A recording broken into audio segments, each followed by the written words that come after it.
Welcome to the Wooper Club League Season 18 Playoffs Power Rankings. We are almost all the way through the entirety of the playoffs. We started with 9 teams in the playoffs, and we're down to just 2. What happened in those 2 rounds there? Did we get any upsets? Is there any shakeup in the top 3 at all? I'm your host, IllLogic. I'm coach of the Buffalo Bouffalant, and as always, I'm joined by my co-host, SteveChuck, coach of the Waterdeep Wobbuffets. Hey, everybody. Listen, before we get into the actual quarterfinals, we have to start with the play-in round to bring us from 9 teams down to 8. The Wooper Boopers and the Evergrande Empoleons were the finalists just last season, but this season they fight for a spot in the quarterfinals. And just like last time, it's going to be the Boopers who emerge victorious, this time 3-0. Mew gets chunked, but does set up rocks out to Treads, who removes Hydreigon's Choice Scarf, but the dragon does Terra Electric KO Mew. Vulpix gets up a Sun and goes down, but Sableye sets up screens, meaning Calm Mind Vaporeon can ignore the Sun threats until it's gone. Or so you thought. Terra Blast from Hydreigon crits, and down goes the +2/+2 evolution. But in return, Enamorous goes Terra Stellar and gets the KO on Hydreigon with the super effective Terra Blast. Sableye sacked for some chip onto Venusaur, letting Sneasler out-trade it behind screens again. Now for the Gouging Fire. Endure, Lychee Berry, Sneasler. Second Lychee Berry we've seen in 2 weeks. +1 reversal with the Unburden boost is enough to KO Gouging Fire and for a Giraffe, with Goldingo going down to the Throat Chop. The Boopers advance. Steve, not particularly impressive play from either team all season, but I kind of like what I was seeing here from the Boopers a little bit. See if maybe they can make any noise in the next round. Yeah, certainly did enjoy it, especially the Sneasler getting, a different held item there, endured a proc it, knew exactly opportunities. And then, I actually didn't check, but I assumed the Sneasler had, adamant max attack and very little speed given the speed of the other team. And especially after Unburden, you're really not worried about anything with the Sneasler. So great set, was able to do the trick, and we'll see if they can keep it up next round. Yeah, they're trying to keep it up, but for how long? The early game was the 1-seeded Wobbuffets taking on these 8-seeded Boopers. Not a rematch of the regular season, so could the Boopers catch the Wobbuffets off guard? No, they could not. The Wobbuffets are in the semis with the 3-0 win of their own. Sableye gets up Light Screen, but is taunted out of any more. Rain Dance coming out next from the bird. Lots of switching around. Forces out Sneasler, even after the Home Claws and Terra Steel. That's very good info for the Wobbuffets. Garchomp gets up 2 layers of spikes and some Stealth Rocks, but does eat a Willow for its troubles. Iron Tread swaps in, but there's the Dragon Tail, meaning it'll take hazards again later, and it wasted the booster energy. That is big. Time for one more setup option. Mew sets up Iron Defense and Agility, but Raikou's Discharge will slow it down with a Para. Sneasler chipped with a good double out. Let's Tread spin away all those hazards. Garchomp gets rocks back up, though, in exchange for its life.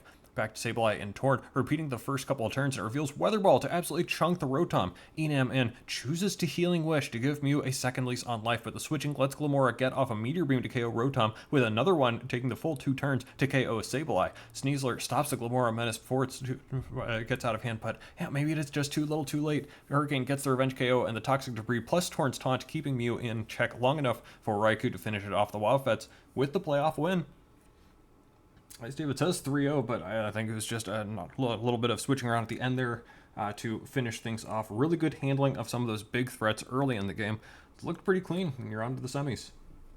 Yeah, it was a tricky team, and again, we mentioned the Sneasler just previously. A unique item here didn't come up in the Cell Battery, trying to catch some Volt Switch pivots from the Raikou, which did not come, or at least did not hit them, so... fantastic choices by me not to do those a couple times. Also, the Weakness Policy Mew, a pretty big set that could have gone off but didn't, but able to handle those pretty well and win it using only 4 of my Pokemon. Metagross and Slitherwing were here, but they didn't even hit the field once. Still, interesting enough there. Good win for the Wobbuffets. Yeah, just some smart plays there, not taking any risks at all, and paid off pretty well. Here's a fun one. How about the 4-seeded Agrons and the 5-seed Incineroar? They have the same record coming in. The Agrons won the first matchup in the regular season, but the playoffs are a different animal entirely, as the Incineroar are the one who win the rematch.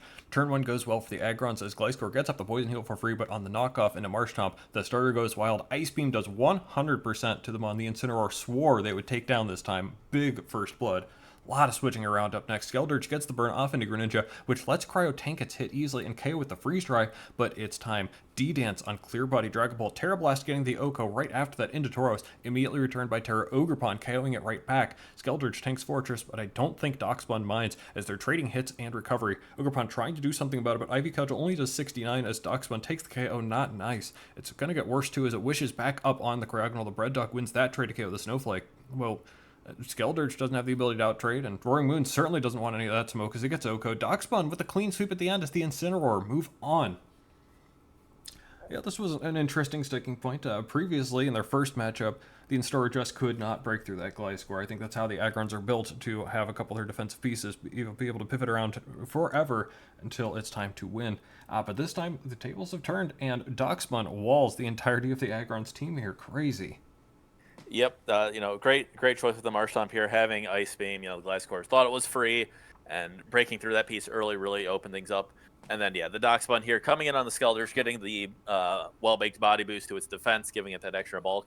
And from turn 15 to 35 through the end, 20 turns straight, sitting here, being annoying, taking KOs, and slowly whittling down the 4 remaining members. Great match for Doxbun and the Incineroar. Yeah, that's what we get for bad talking some of the lower tier members of the Incineroar's team. Maybe this is exactly what they needed. Next up, my Bouffalant enter as the 2 seed, and they're facing off against the hot and cold 7 seed Boldors in a first time matchup this season, but the Bouffalant ensure things stay chalk with a 2-0 win.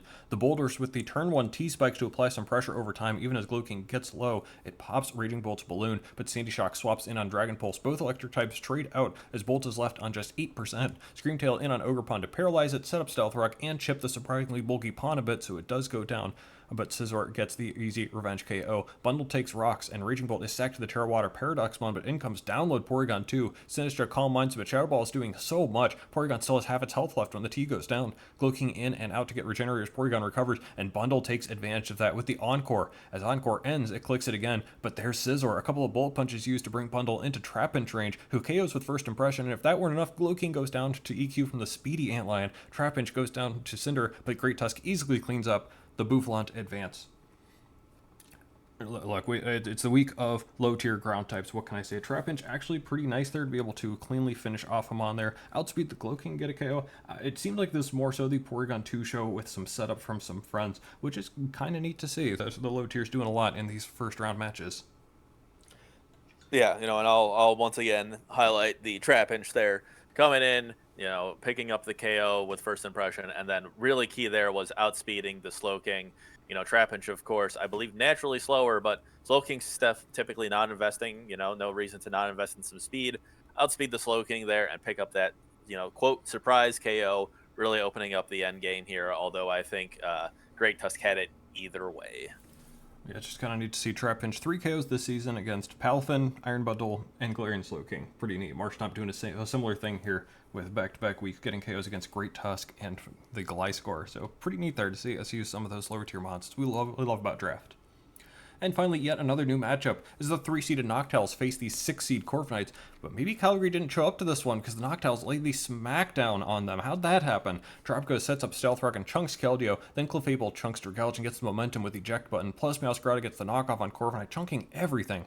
Tropico gets up rocks again, and Flamethrower brings Corvlow. Another one brings Excadrillo too. Out to Flygon on Moldbreaker Excadrill. It's immune, the ability shield on the swap, and Corviknight, it D-dances up, and oh no, Thunder Punch KOs to Corv. Terra Electric to survive the Chien-Pao Icicle Crash to it KO that, and it even lifts the Vacuum Wave from Keldeo to KO that. Down goes Dragalge, Ogerpon, and Excadrill. Oh my goodness, it's a massacre. The Noctowls with a 6-0 to move on.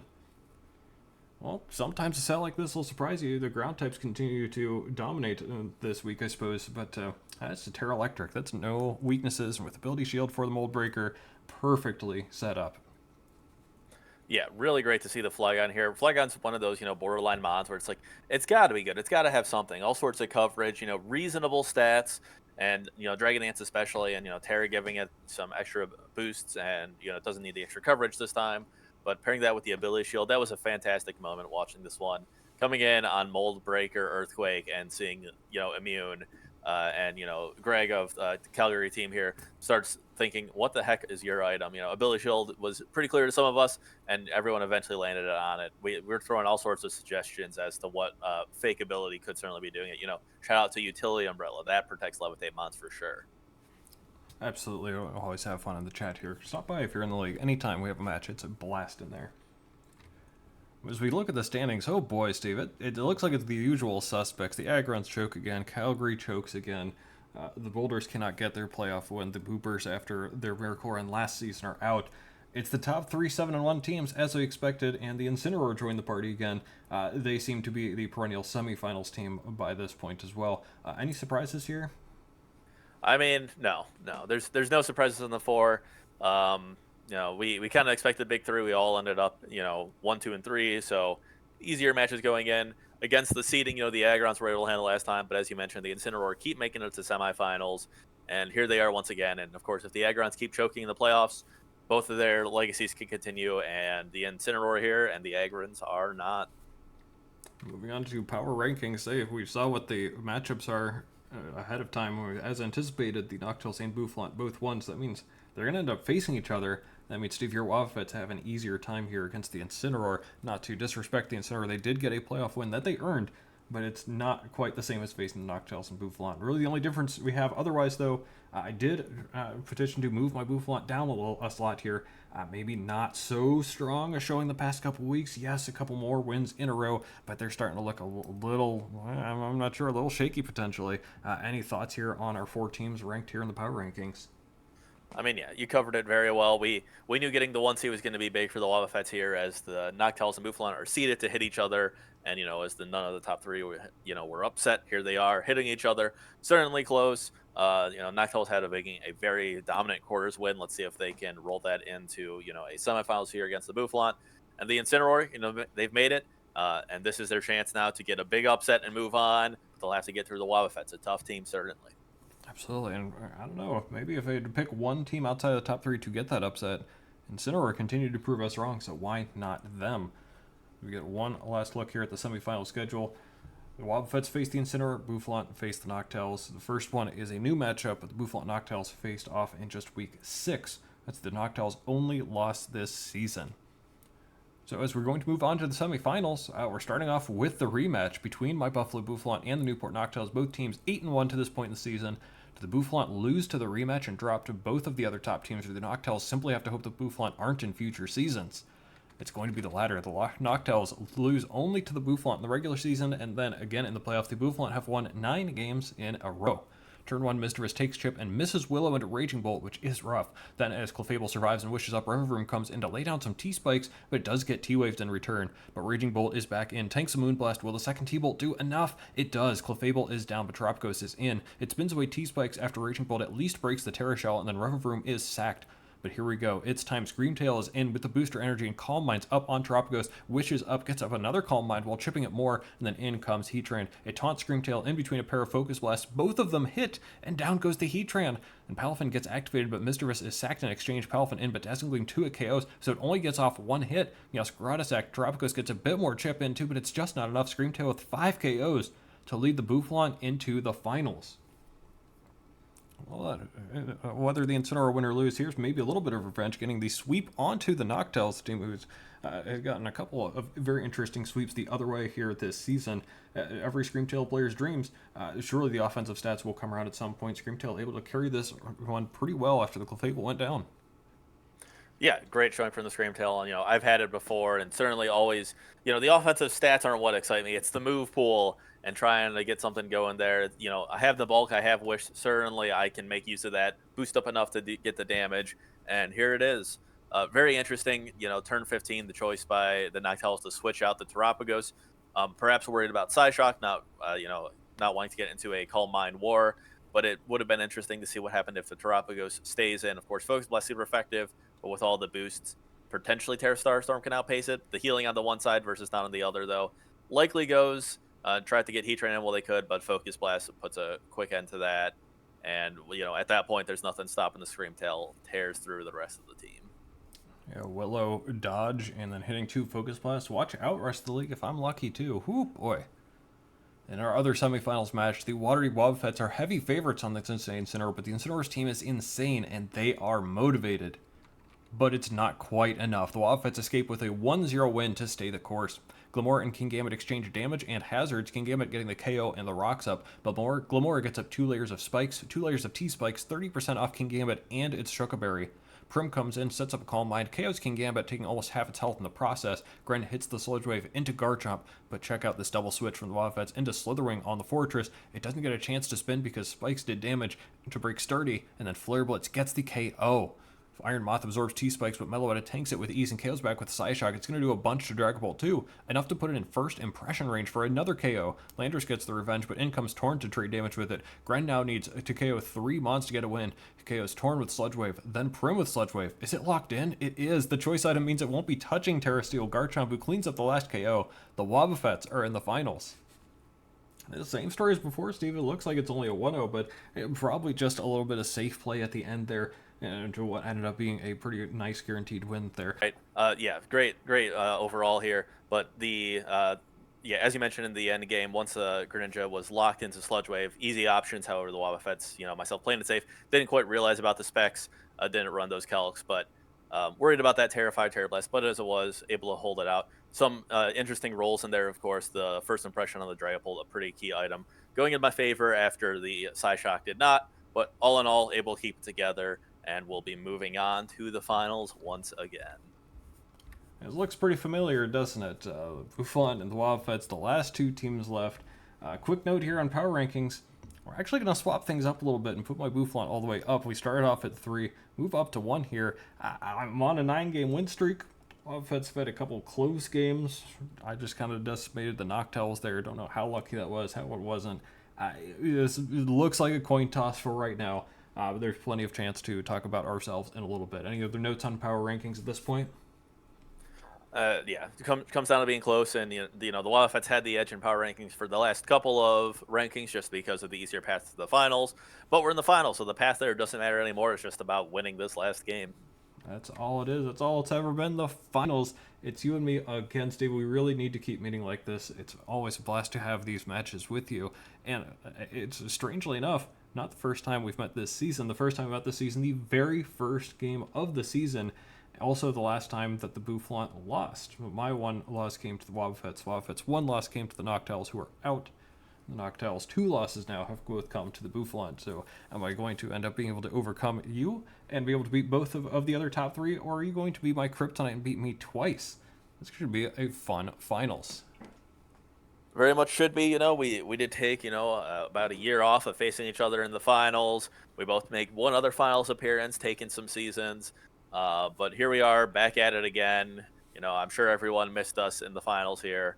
And, I'm very excited to, bookend the season with Bouffalant losses to the Waterdeep Wobbuffets. It's going to be fantastic. I don't think that would be that fantastic, but hey, let us know who you want to win and who you think will win down in the comments below. We don't know what we have planned for finals yet, but I think it'll be something fun and special here. It's going to be the last match of Season 18. Feels like we just started and we're already here in the finals with your 2 favorite people on this channel, myself and Steve. So be sure to check it out whenever it comes out here or live if you're on the Wooper Club League server, coming soon to you. It's going to be the finale of Season 18.